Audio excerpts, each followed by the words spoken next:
What up, people? I'm back again with another video. I'm making this video 2 days after Manchester United lost against Tottenham Hotspur, and congratulations to Tottenham Hotspur, by the way, for winning the Europa League on our head tops, and we gave them their history back again. Tottenham was once a banter club, is no more, and we are the reason why they are now back, as champions of the Europa League. Ruben Amorim project is done. Ruben Amorim should be sacked. Ruben Amorim should be sacked. This nonsense I keep on seeing is making me sick to my stomach. I come here for holiday. I just cannot enjoy my holiday in peace because I knew that some way, somehow, we were going to win this game. Ruben Amorim has no clue what to do. He talks the talk, but never walk the walk. He says one thing in the press conference and never does anything on what he says on the pitch. He does something else on the pitch, comes out and blames himself and play the Eminem card, where I shoot at myself and call out certain players, making us the fans look like, oh, we call out the same players that you're calling. That means you must be seeing what we are seeing, but you never address none of them. I am sitting here today, 2 days after we just lost the Europa League. I just cannot figure out where we go from here. The project is done. There is no way you are sitting there telling me, when he gets these players, oh, he deserves the fact that people, Manchester United fans always come out and say he deserves these players. You make me sick. You make me absolutely sick to my stomach for even saying these words. He deserves players. Can you please tell me when or what he has done for you to think he deserves player? When somebody deserves something, that means they have worked hard for it. That means they deserve what they get, right? That means they have done something for you to see like, okay, you know what, at least he deserves that.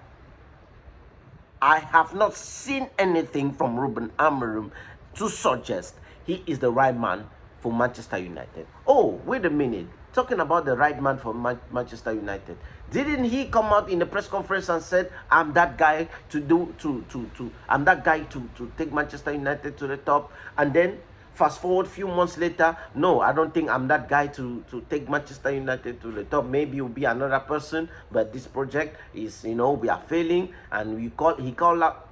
Which one is it, Ruben Amorim? You're contradicting yourself like Megan Thee Stallion. You are contradicting yourself like Megan Thee Stallion. You say one thing, fast forward a few months, you say contrary to what you said before. Ruben Amorim is this type of guy. I've always said it. He is this type of guy that walks into a club, can get any girl he wants. A 10, a 9, a 8. Any girl he wants, he can get it because he talks the talk. Make everything sound so good, and you fans, Manchester United fans, fall for the stupidity. I saw the bullshit in 2 months. I saw the bullshit in 2 months. Tried to call it. Manchester United fans got on me and said, what is he waffling about? I got all type of people cursing me out for saying this manager is not good enough 2 months in. I wish I was wrong. I wish this manager at least proved me wrong. It did not take me this Europa League for me to say, oh, sack him. No, I want Ruben Amorim sacked. These are my reasons. One, he contradicts himself so much. That's just one. Two, he never plays players in their natural positions, always trying to change things in the name of, oh, I'm trying something, trying to understand my players. This was not given to Erik ten Hag when he lost 3 games on the bounce. Every single fan said, what is this manager doing? Sack him. After we lost 3 games. when Erik ten Hag got in. I'm not talking about the full season. I said 3 games in, Erik ten Hag lost 3 games in. He was scrutinized. And then he started picking it up back. Ruben Amorim has not done the same. 3, Ruben Amorim always mismanage every single situation. Substitutions are very poor. He cannot manage players. He can't. When it comes to the bigger scale of the top elite clubs, he cannot manage it. He can manage small clubs, right? If he brings this same system to Brighton, they're gonna cook.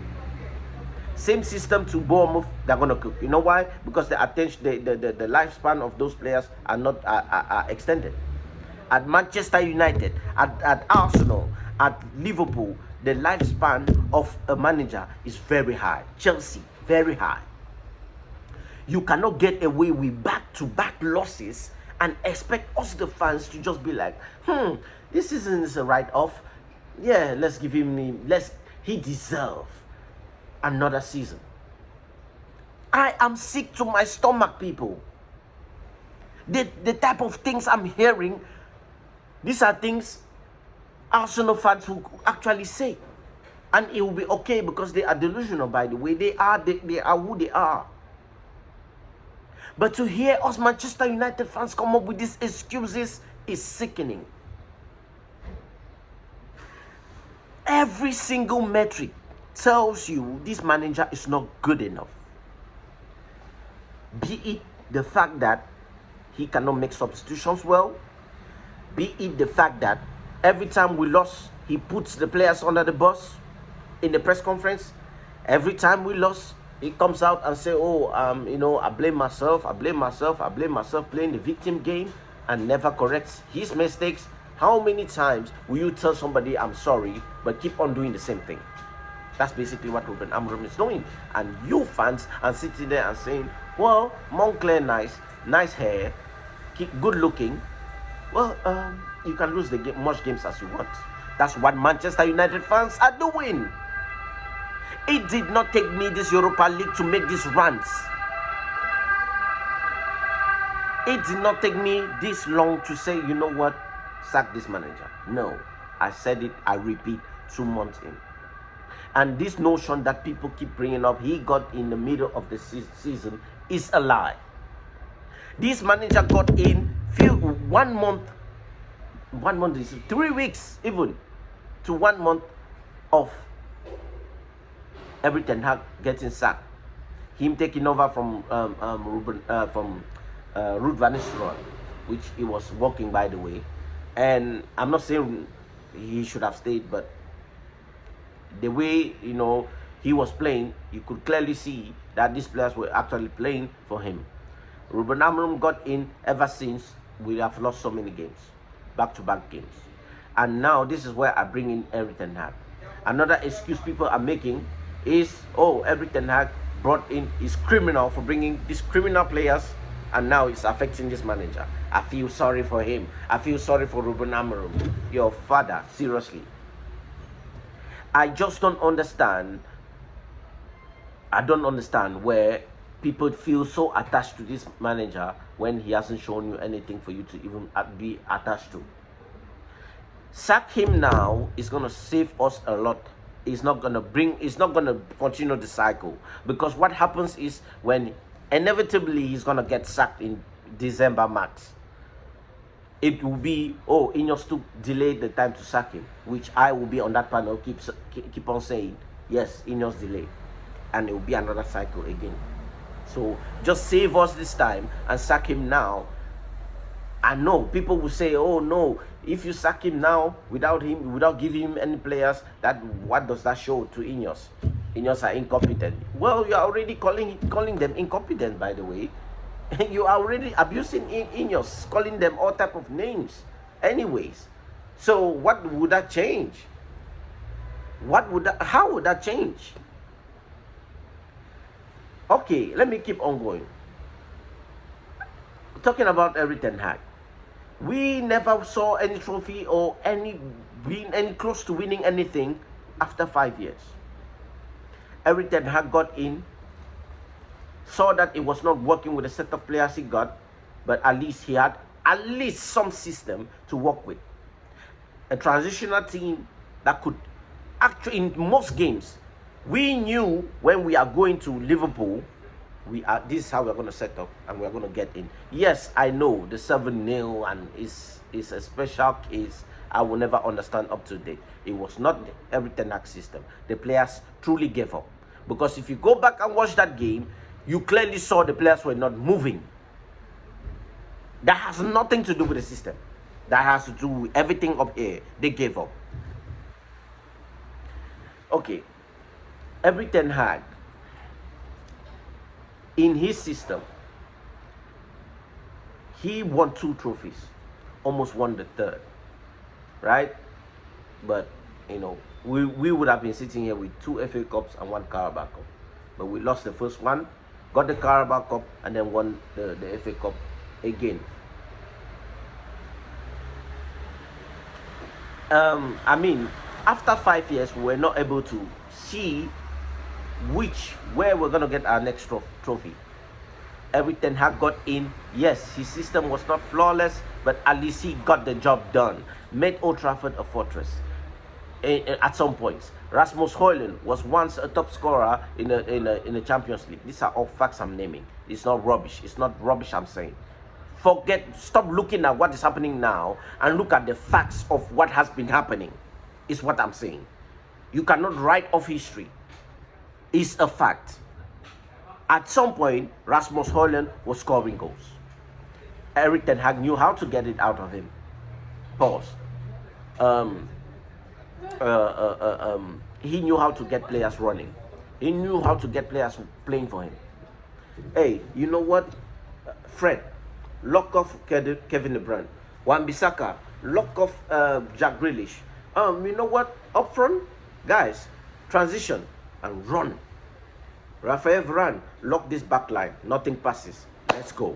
Galvanize this player. Rallying cry. We won cups. We won trophy. If Eric Ten Hag was playing this Europa League, we would have won it. You know why? Not because he had this amazing system. No. He just knew how to get these players firing on that day.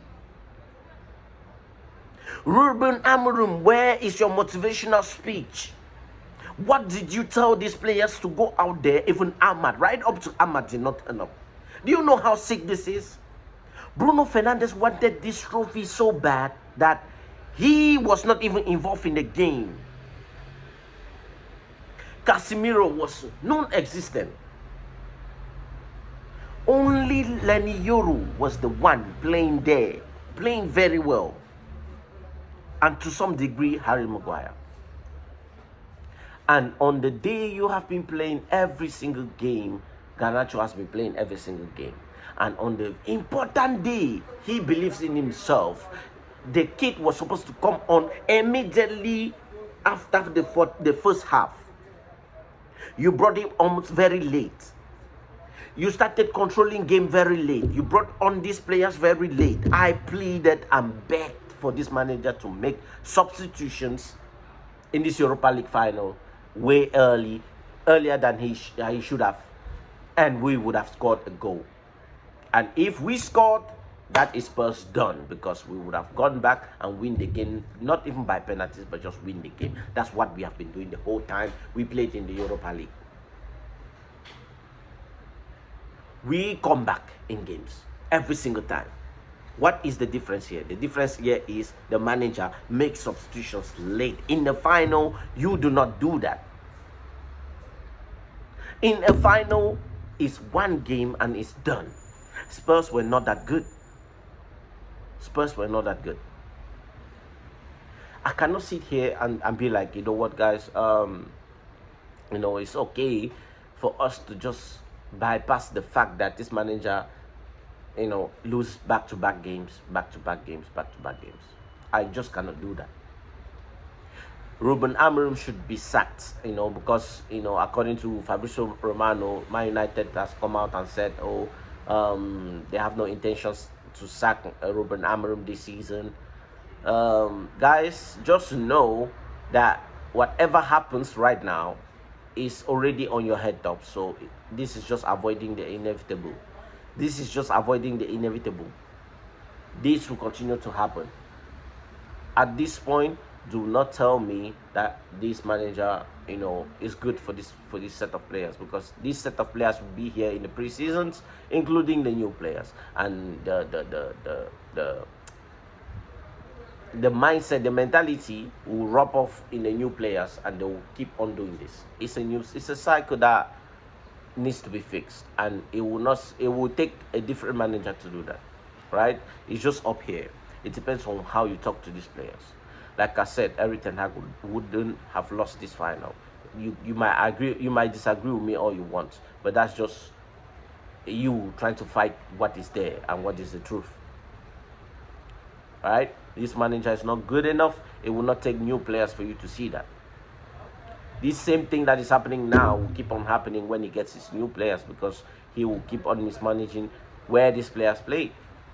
The pool of players we will even get, even at this point, we don't have money, as they say we don't have money, but we will need to rely on selling players. And if clubs don't even want none of our players, it will be a problem. Apart from what? Apart from Anthony, that made himself available for the transfer market because he played very well, and he's about to win the Conference League. And if he even by mistakenly wins it, that makes every metric of Ruben Amorim false. Ruben Amorim was supposed to use such a player in the system, but guess what? He shipped him out. Said he was not good enough. The intensity of the Premier League was not good enough. And you keep on mismanaging players, time and energy. You don't know. You keep putting them under the bus. You keep making them look like fools in the pitch. They don't know what to do. Ruben Amorim keep losing back-to-back games, and we cannot even go to the next game and say we're gonna win. Always coming out making excuses and never back what he says. And Ineos are criminal for giving him this platform and allowing this failure to keep on happening every single time. And it is sickening for me to just keep on watching this mediocrity and accepting it. How we gave Spurs their history, Spurs made their history on our head tops, because we are just that club that are bantering. Our rival clubs are right in their ways right now to banter us. I just cannot look at any rival fan right now. I can't. And this will be the forever into the history. This history will never be erased, because we made it possible for them. How can you sit right there and say I'm a Man United fan and proudly wear the shirt? How? The players themselves, right? You go out there, there was no intensity, there was no bite, there was no willingness to win the game, there was nothing. And that goes back to the manager. If you see this clearly, in plain sight, you saw this and you did not react. That clearly shows you cannot manage. At this level, you cannot. Even when you get new players, you still do the same thing, is what I'm saying. And all of these things I'm saying will come back. If you believe me, you believe me. If you don't, you don't. I really don't care. Again, guys, I'm sitting here trying to put 2 and 2 together. I can never connect the dots on how we lost. It's even 1-0. Like, how we lost the game is laughable. Spurs were not doing anything extraordinary. No, they just increased it by a 0.2 of intensity. That was it. They did not even do anything. And the way fans come out and blame Andre Onana on the goal is absolutely shameful and ridiculous. You should never come out and say, oh, I have a YouTube channel talking about football, and you watch the game, and the first thing you do after a goal goes in is to blame Onana. First of all, guys, you clearly saw that Luke Shaw deflected that ball. He deflected that ball, and Onana could not get to it because it's impossible. His balance was thrown off already, and he tried to save it. You cannot sit here and tell me, oh yeah, it's Onana's fault. He could not even catch the ball. You look very stupid to begin with. You look very stupid. I don't want to hear it. I don't want to hear it. You are excusing this manager from running away with criminal activities.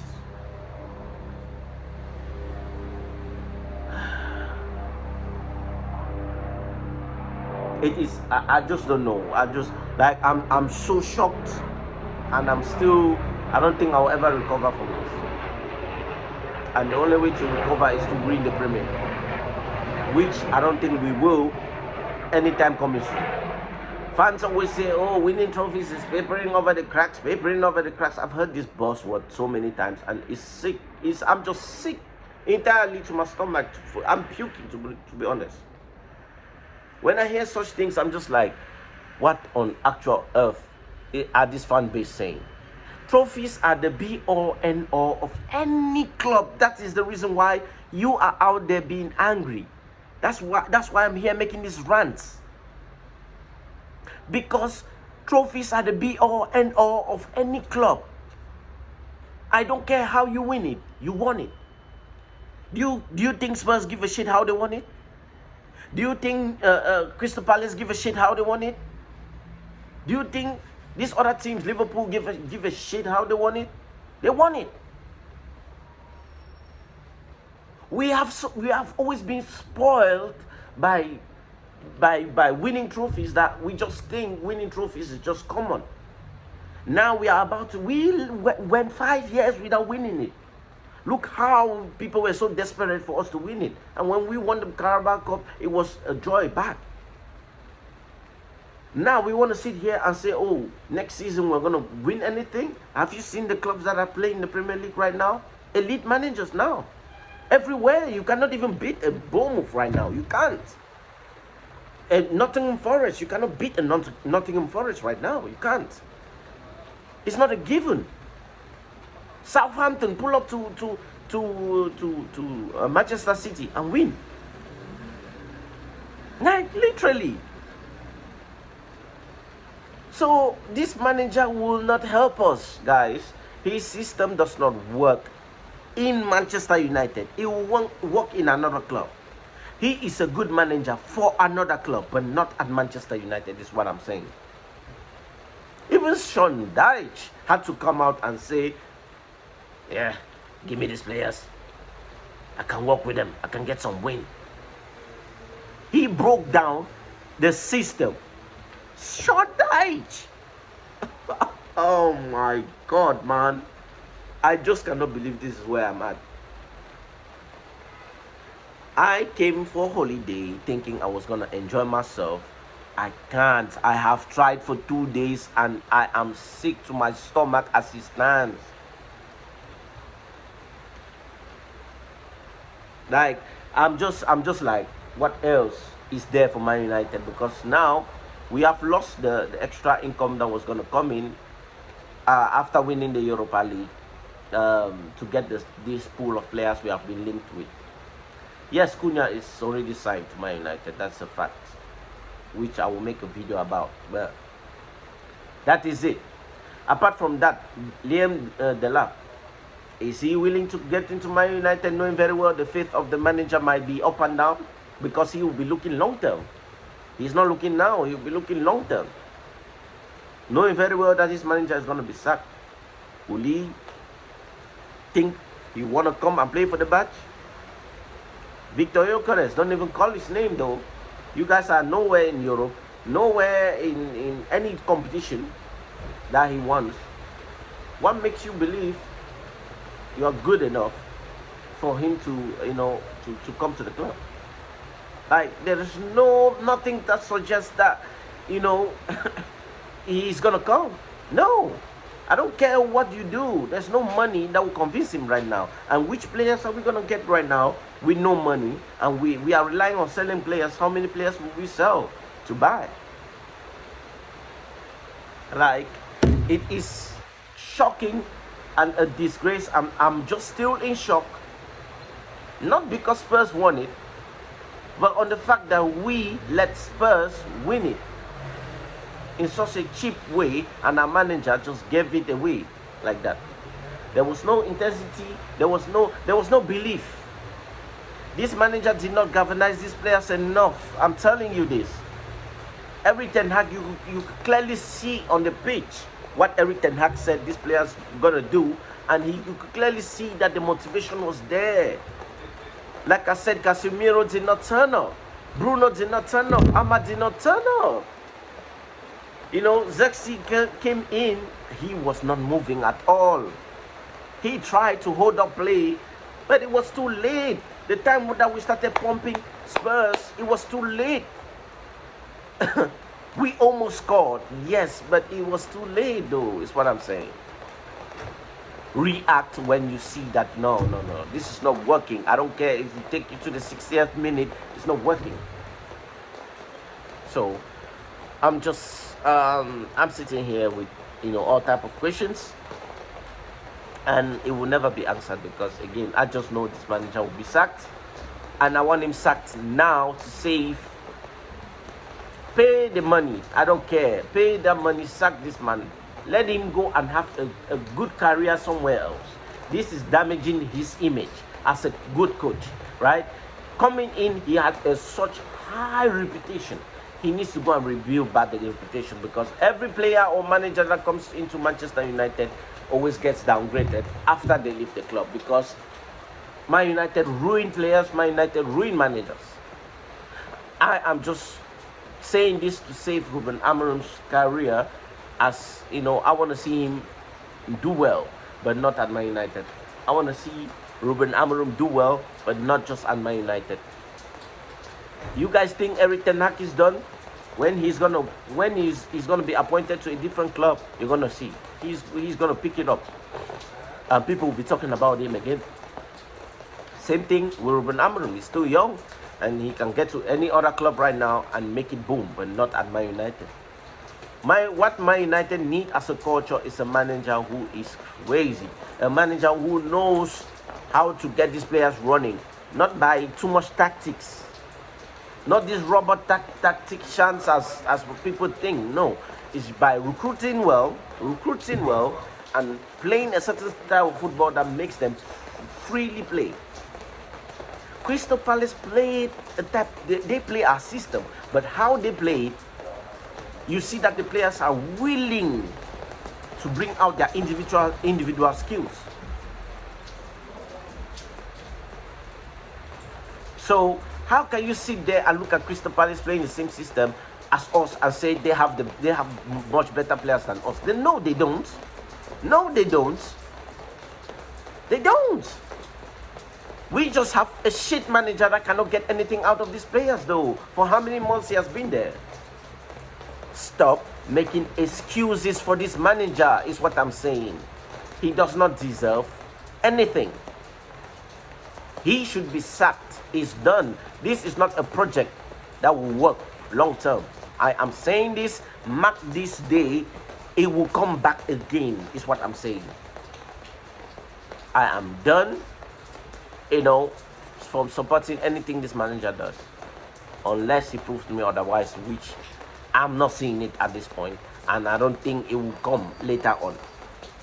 So unless some miracle happens next season, we are now what?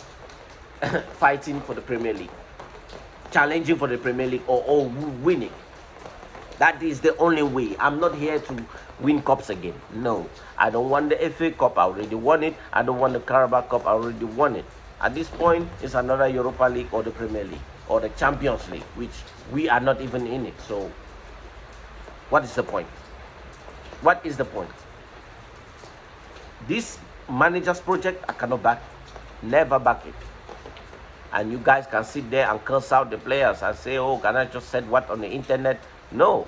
People fail to understand the Ruben Amorim actually, said something about Garnacho first. Garnacho actually believed in himself. You cannot fault the kid for believing in himself. If this kid leaves the club, it's because he wants to leave, not because he doesn't love the club. It's because of the bullshit that is happening there. You cannot play him the whole time and then try to skip him on the final day. That is very important. You cannot do that. You just cannot do that. That's simply saying, you know what, you are very important when you need help, but then on the day that is very important, no. You push him out.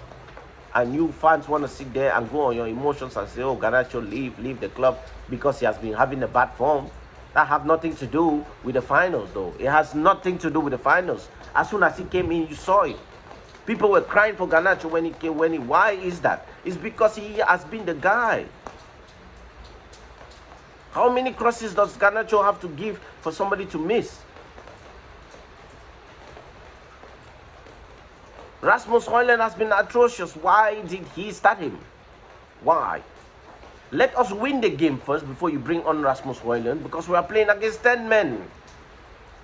If I'm saying this, why is the manager keep on doing the exact thing?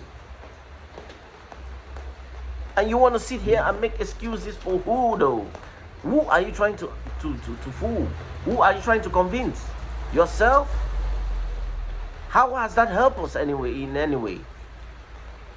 Like, come on, people. Please, I want us to realize what we are.